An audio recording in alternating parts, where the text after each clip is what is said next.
अस्सलामुअलैकुम दोस्तों। आलिसन ये एक वेबसाइट है, alison.pk। आप ये देख सकते हैं, ठीक है।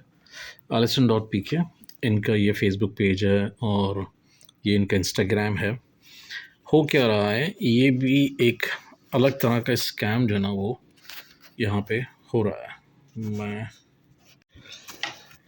अब हो ये रहा है, पार्सल आपने देख लिया है, ठीक है ना। ये आलिसन का पार्सल है, ये मुझे आज मिला है, ठीक है ना। और पिछले 8-10 दफ़ा से ये हो रहा है भाई साहब कि इस कंपनी से मेरे नाम पे ऑर्डर जनरेट होता है, ठीक है। और वो ऑर्डर जनरेट होके मेरे घर पे आ जाता है। मेरी घर मौजूदगी में अगर वो ऑर्डर मेरा फैमिली मेम्बर कोई रिसीव कर ले तो वो बड़े मज़े से कैश ऑन डिलीवरी इनसे डिमांड करते हैं। समटाइम्स ये ऑर्डर जो है वो 5,000 का होता है, कभी ये 7,000 का होता है, कभी ये 2,000 का होता है।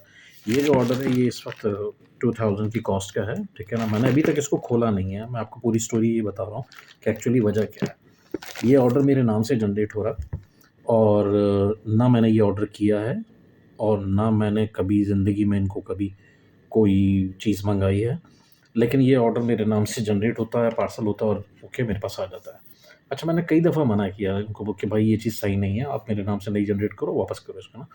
आज जब ये लेकर आए तो मैंने आज इनसे काफ़ी बहस करने के बाद ये ऑर्डर अपने पास रोक लिया। उसकी वजह ये है कि भाई ये तो जो राइडर था उसका तो कसूर नहीं, उसको तो जो दिया गया ये डिलीवरी कंपनी के पास गया और डिलीवरी कंपनी के पास 2,000 रुपये का ये ऑर्डर है। ये 2,000 इस ऑर्डर के अगेंस्ट में वो इस कंपनी को पहुँचाएँगे। मैंने उसको सारा सिचुएशन बताई, सारी बात की।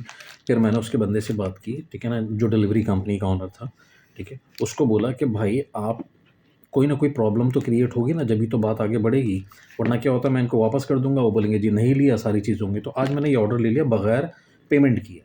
अब पेमेंट मैंने नहीं की है, ये जाएगा जब इसकी डिलीवरी हो जाएगी तो वो बताएँगे कि जी पेमेंट तो नहीं नहीं हुई है कंपनी को।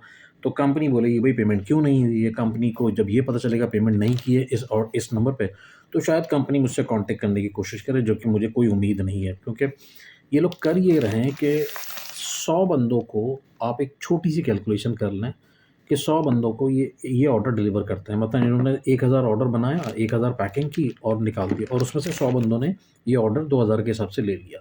तो सर सीधे-सीधे 2 लाख रुपए बन जाएँगे इनके ना, एक फ़ेक ऑर्डर जनरेट करने के। और अगर इसके अंदर जो भी चीज़ है वो कितने की है, ये अभी तक मैंने खोला नहीं है, ठीक है ना, वो एक अलग बात है। ये एक परफ्यूम की कंपनी है, इसका वेब एड्रेस मैं देने को दे सकता हूँ, लेकिन फालतू में ये प्रमोट होगी। लेकिन हाँ, फ़ेक ऑर्डर जनरेट हो रहा है। आप इस स्कैम से बचें, अपने घरवालों को बता दें अगर आप कोई भी ऑनलाइन ऑर्डर करते हैं, ठीक है ना। तो ये बेसिकली एक स्कैम हो रहा है, सॉर्ट ऑफ कि आपके नाम से ऑर्डर जनरेट करते हैं और उसके बाद फिर वो डिलीवरी करवा देते हैं। अब घर पे अगर आप मौजूद नहीं हैं और आपके घरवाले मौजूद हैं, तो वो बोलेंगे ठीक है जी, एबीसी ऑर्डर आया है, उसके 7,000 8,000 रुपए देने हैं, अब 2,000 देने हैं। वो दे देते हैं। जब आपके पास ये पास पहुँचती है तो पता चलता है कि जी आपने ये ऑर्डर किया ही नहीं था और पैसे देने के बाद तो फिर चीज़ आपके हाथ से निकल जाती है, ठीक है ना। तो इस वीडियो को बनाने का मकसद ये है कि आप ऑनलाइन कोई भी शॉपिंग करें, सबसे पहले तो घर में इन्फॉर्म करें कि भाई ये मैंने ऑनलाइन शॉपिंग की है, ये मेरा पार्सल आएगा, ठीक है ना, और उस पार्सल की ये कॉस्ट है।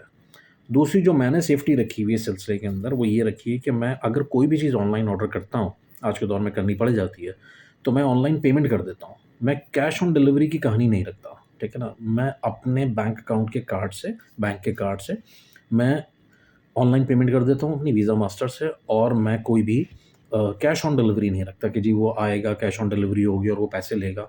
तो मैं उस फ्रॉड से आधा तो यहीं पे बच जाता हूँ, ठीक है ना। और अगर कोई ऐसा आता है तो मेरे घरवालों को सबको पता है ये बात कि अगर कोई भी ऑर्डर आएगा तो हम उसको विदाउट एनी कैश रिसीव करेंगे, ठीक है ना। तो हम कैश नहीं देंगे तो लाज़मी सी बात है वो रिटर्न हो जाएगा या उसकी जो ऑथेंटिसिटी है वो ख़त्म हो जाएगी। तो आपको ये पूरी स्टोरी सुनाने का मकसद ये है कि आप ऐसे स्कैम से बचें, ठीक है ना। अभी तक मैंने इसको खोला नहीं है, मैं खोल के बाद में चेक करूँगा कि इसके अंदर क्या चीज़ निकलती है। इस वीडियो में मैं नहीं दिखा सकता क्योंकि मैं इसको अभी 2-4 दिन होल्ड पे रखूँगा। ये मैं नहीं खोल रहा, देखता हूँ उनकी तरफ से कोई रिस्पॉन्स आता नहीं आता, उसके बाद फिर हम इसको खोलेंगे, ठीक है। तो इस स्कैम से आप कैसे बच सकते हैं, इस स्टोरी को सुनने के बाद या ये सारा सिलसिला सुनने के बाद, ये आप पे मुनहसर है। तो कोशिश कीजिए कि आप अपने ऑनलाइन ऑर्डर्स को या ऑनलाइन शॉपिंग्स को ना, वो ऑर्गेनाइज़ कीजिए और अपनी फैमिली मेंबर को ज़रूर बता के रखिए और कैश ऑन डिलीवरी से थोड़ा-सा अवॉइड कीजिए। तो thank you very much, be careful, अल्लाह हाफिज़।